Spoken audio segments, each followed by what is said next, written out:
क्या होगा अगर ये बताया जाए कि हमारे देश में लाखों ऐसे लोग हैं जिनका नाम वोटर लिस्ट में है, लेकिन वो असल में एग्जिट ही नहीं करते। कुछ वोटर्स के एड्रेसेस हाउस नंबर 0 हैं, कुछ नाम के एक ही व्यक्ति अलग अलग वर्जन में हैं, और कुछ ऐसे वोटर्स हैं जो एक बूथ नहीं बल्कि 20 जगहों में रजिस्टर्ड हैं।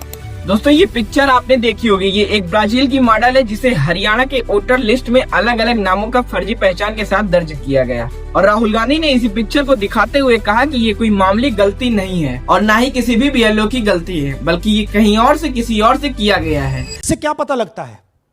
इससे पता लगता है कि ये सेंट्रलाइज्ड ऑपरेशन है। क्यों? क्योंकि ये 10 बूथ में इसकी फोटो आती है। इसका मतलब ये BLO का काम नहीं है। ये सेंटर से डेटाबेस में ये डाला गया है।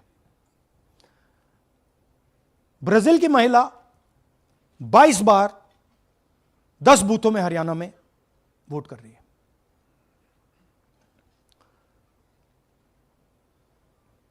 पांच तरीके की वोट चोरी है हरियाणा में।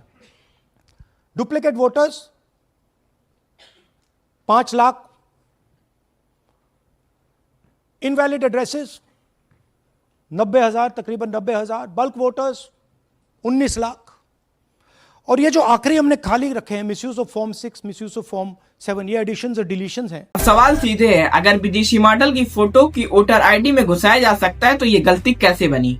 अब सोचिए, अगर ये सब सच है तो क्या वाकई हमारी डेमोक्रेसी उतनी सिक्योर है जितना हम सोचते हैं, या फिर हम एक ऐसे सिस्टम में रह रहे हैं जहां चुनाव का फ्यूचर डेटा और एल्गोरिथम से डिसाइड होता है, न कि जनता की मर्जी से? दोस्तों, आज की वीडियो में हम समझेंगे कि क्या है वोट चोरी कंट्रोवर्सी, कैसे voter list manipulation election process को इम्पैक्ट करती है, और क्या ये एक सिर्फ पॉलिटिकल ड्रामा है या रियल लाइफ में डेमोक्रेसी के लिए खतरा। दोस्तों, राहुल गांधी एक प्रेस कॉन्फ्रेंस करते हैं जहां खुलासा किया जाता है कि हरियाणा की वोटर लिस्ट में लगभग 25 लाख डुप्लीकेट वोटर्स एंट्रीज हैं, जिसमें लगभग 5.21 लाख डुप्लीकेटर वोटर्स हैं और करीब 93,174 वोटर्स ऐसे हैं जिनके एड्रेसेस इनवैलिड हैं। और थर्ड कैटेगरी है बल्क वोटर्स की, जैसे एक घर में 400 से 500 वोटर्स, और ऐसे वोटर्स का नंबर है 19 लाख।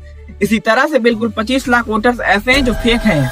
दोस्तों, ये एक हाइड्रोजन बम ना ये एक मिसाइल थी, बल्कि ना कोई रियल बम। ये बम है डेटा का, वोटर के डेटा का। कई जगह एक ही व्यक्ति का नाम बार बार दोहराया गया है, स्पेलिंग बदल कर कई एड्रेसेस में लिखा गया है हाउस नंबर 0, और कुछ जगहों पर फोटोग्राफ मिसमैच करी थी। कहा गया कि ये सिर्फ एक राज्य नहीं बल्कि पूरे देश में वोटर लिस्ट की गड़बड़ी का पैटर्न है। अब सवाल उठता है कि अगर ये सच में गड़बड़ी है तो ये गड़बड़ी पॉसिबल कैसे है? दोस्तों, वोटर लिस्ट यानी वो डॉक्यूमेंट जो डिफाइन करता है कि कौन सिटीजन वोट करेगा, कौन नहीं करेगा। ये लिस्ट इलेक्शन कमीशन बनाती है और थ्योरेटिकली ये सबसे सिक्योर पब्लिक डॉक्यूमेंट मानी जाती है। लेकिन जब डेटा मिलियंस ऑफ एंट्रीज का हो, एरर्स मैनिपुलेशन दोनों इजी हो जाते हैं। दोस्तों, अब इमेजिन कीजिए कि अगर कोई पार्टी या ऑर्गेनाइजेशन डेटा को एसेस करके वोटर IDs को डुप्लीकेट कर दे, नाम बदल दे या कोई फॉल्स एंट्रीज कर दे, तो ग्राउंड लेवल पर ये डिटेक्ट करना ऑलमोस्ट इम्पॉसिबल हो जाता है, क्योंकि हर इलेक्शन में करोड़ों वोटर्स होते हैं और वेरिफिकेशन ह्यूमनली इम्पॉसिबल है। दोस्तों, आज की पॉलिटिक्स में सिर्फ एक स्पेस का खेल नहीं है। हर वोटर्स की caste, religion, income, social media habits सब कुछ मैप किया जाता है। AI और एनालिटिक्स के थ्रू पॉलिटिक्स प्रेडिक्ट करते हैं और कौन वोट करेगा कौन नहीं ये सब जानते हैं, और इसी डेटा का यूज करके टारगेटेड कंपनीज बनती हैं, फेक न्यूज कल्चरल होती हैं और पार्टिसिपेशन क्रिएट किया जाता है। दोस्तों, अब बात करते हैं सबसे शॉकिंग एलिमेंट की, हाउस नंबर 0। वोटर लिस्ट में जिन हजारों एंट्रीज में लिखा है कि हाउस नंबर 0, वो सिर्फ एरर नहीं लगती। जब हर एंट्री का मतलब है कि फिजिकल वेरिफिकेशन पॉसिबल नहीं है, तो ये सिर्फ गलती नहीं बल्कि एक लॉफुल बन जाती है।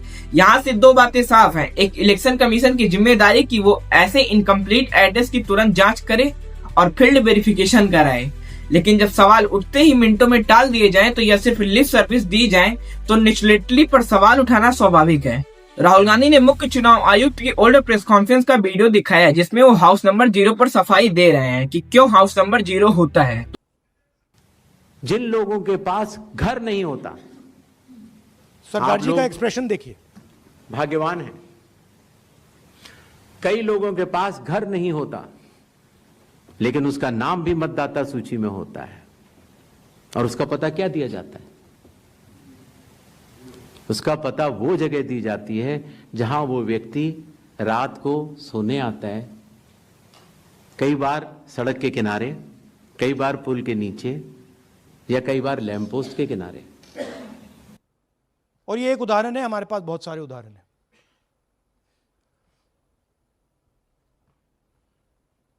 थोड़ा जूम इन कीजिए। नरेंद्र जी हैं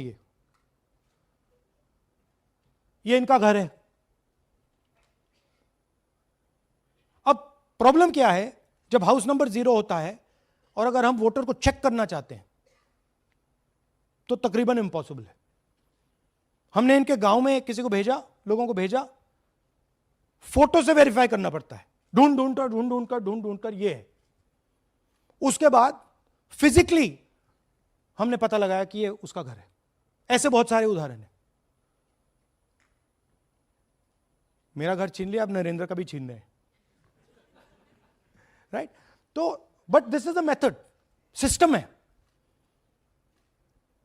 वोटर आइडेंटिफाई ना हो, लोगों को पता ना लगे कि कौन वोट कर रहा है, कहां जा रहा है, कहां रहता है, अगर है या नहीं है। दोस्तों, मोदी सरकार के पास इतनी सेंट्रलाइज्ड पावर और रिसोर्सेस हैं कि अगर वो चाहें तो सिस्टम गैप्स को तुरंत बंद कर सकते थे, पर लगातार देरी और कमजोरी कार्रवाई यह संकेत देती है कि यह समस्या सिर्फ एडमिनिस्ट्रेटिव फेलियर नहीं बल्कि राजनीतिक रूप से फायदेमंद लूपफुल हो सकती है। हर लोकतंत्र में ताकत नंबर से आती है और नंबर्स आते हैं वोट्स से। अगर कोई सिस्टम उसी सूची को प्रभावित कर सके तो उसके हाथों में सिर्फ चुनाव नहीं बल्कि नैरेटिव और नतीजे दोनों की चाबी आ जाती है। दोस्तों, ये जो बदलाव हमने देखा, जहाँ पहले बूथ काबू किए जाते थे, अब डेटा को काबू किया जा रहा है और इसे हल्के में नहीं लिया जा सकता। और यही वह जगह है जहाँ मोदी सरकार और इलेक्शन कमीशन की भूमिका पर सख्त सवाल खड़े होते हैं। फर्स्टली, जब रूलिंग पार्टी के पास सेंट्रलाइज एसेस रिसोर्सेज और डिजिटली मशीन मौजूद हैं, तो वही ताकत छोटे लूपहोल्स जैसे हाउस नंबर 0 डुप्लीकेट एंट्रीज को बड़े राजनीतिक फायदे में बदल सकती है। दोस्तों, यह कोई जादू नहीं है बल्कि ये कैपेबिलिटी का मिसयूज रोकने की जिम्मेदारी सरकार की होती है। मगर लगातार देरी, आधी अधूरी सफाई और मामूली भाषा में निपटाना यह संकेत देता है तो समस्या सिर्फ एडमिनिस्ट्रेटिव लैप्स नहीं बल्कि प्रणालीगत लाभ के लिए एक्सप्लॉइटेबल वीकनेस है। सेकेंडली, एक इलेक्शन कमीशन पर सवाल इसलिए उठते हैं क्योंकि जब विपक्ष डॉक्यूमेंट्स और एग्जाम्पल्स लेकर आते हैं तो आयोग का उत्तरदेह होना चाहिए, न कि टाल मटोल। और हम देख रहे हैं कि बहाने जैसी बयानबाजियां हर बार दोहराई जा रही हैं, तो आम नागरिक का भरोसा टूटता है। अगर आयोग सच में इंडिपेंडेंट और सक्षम है तो इसे तुरंत पारदर्शी तृतीय पक्ष ऑडिट, क्षेत्रीय वेरिफिकेशन और सार्वजनिक रिपोर्ट करनी चाहिए ताकि साफ हो सके कि यह जेन्युइन सर्कल एरर है या कोई जानबूझकर किया गया खेल। दोस्तों, इलेक्शन कमीशन ऑफिशियली कहता है कि वोटर लिस्ट हर साल अपडेट होती हैं और डुप्लीकेट एंट्रीज ऑटोमेटिकली रिमूव की जाती हैं, लेकिन ग्राउंड रिपोर्ट्स कुछ और कहती हैं। रिवीजन साइकिल के बाद डुप्लीकेट्स मिलते हैं, जहां कई जगहों पर local level officer political pressure में काम करते हैं। इसी के पास टेक्नोलॉजी तो है लेकिन मैन पावर लिमिटेड है, और जब वेरिफिकेशन ह्यूमन लेबर पर होता है तो एरर बेस दोनों में अंतर आ जाते हैं। तो दोस्तों, क्या इलेक्शन कमीशन पर भरोसा करना चाहिए? नहीं। कमेंट बॉक्स में अपना ओपिनियन जरूर दीजिएगा। दोस्तों, डेमोक्रेसी एक बटन से चलती है, एक सिंगल वोट से, लेकिन अगर वो बटन किसी और के कंट्रोल में चला जाए तो हमारे फ्यूचर और डिसीजन भी किसी और के हाथों में होगा। इसलिए अवेयरनेस ही सबसे बड़ा ओपन है। आपका वोट सिर्फ एक राइट नहीं बल्कि एक रिस्पॉन्सिबिलिटी है। उसे प्रोटेक्ट करिए, समझकर यूज कीजिए। अगर वीडियो अच्छी लगी हो तो वीडियो को लाइक करके चैनल को सब्सक्राइब जरूर कर दीजिएगा और हाँ, कमेंट बॉक्स में अपना ओपिनियन जरूर शेयर करिएगा।